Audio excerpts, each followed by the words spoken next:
Welcome to the Combat Sports Fighter. Get your tactical blueprints here. Master the science of the fight.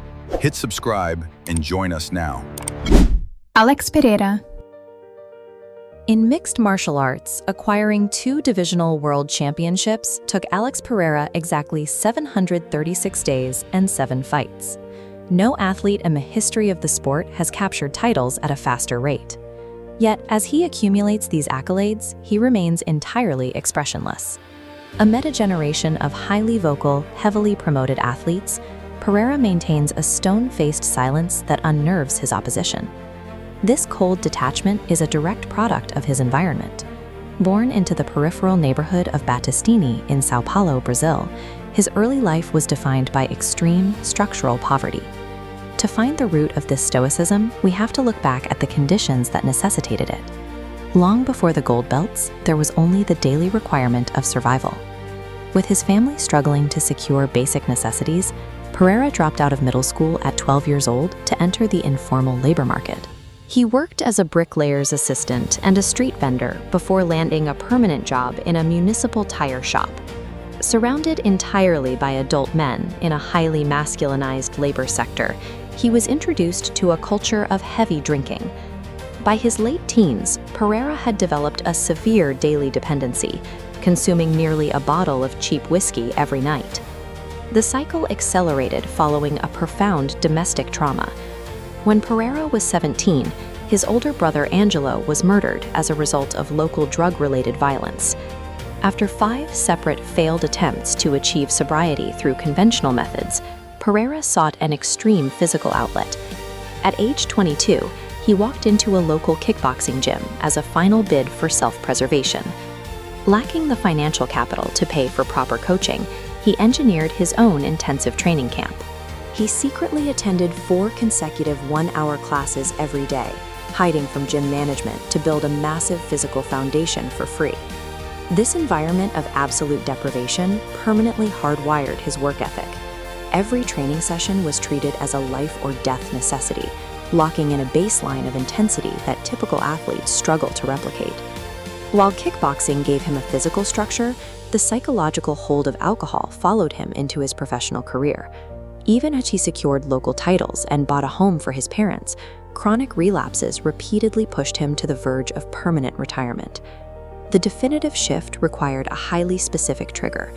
In 2018, his longtime sporting rival, Israel Adesanya, mocked Pereira's lifestyle in a media interview, predicting that Pereira would spend the rest of his days in a dilapidated pub, drunkenly bragging about his past victories. That public humiliation acted as a profound cognitive disruptor.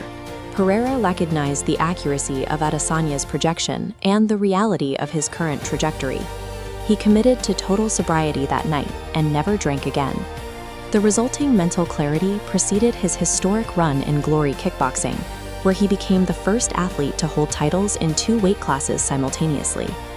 True psychological evolution for Pereira was not internally generated. It required a severe external attack on his ego, revealing a mindset highly reactive to threats.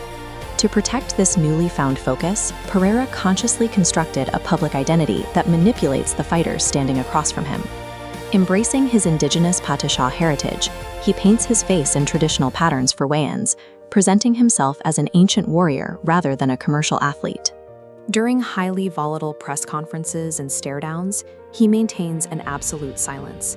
His facial expressions, frequently compared to the stone moai statues of Easter Island, offer zero emotional feedback.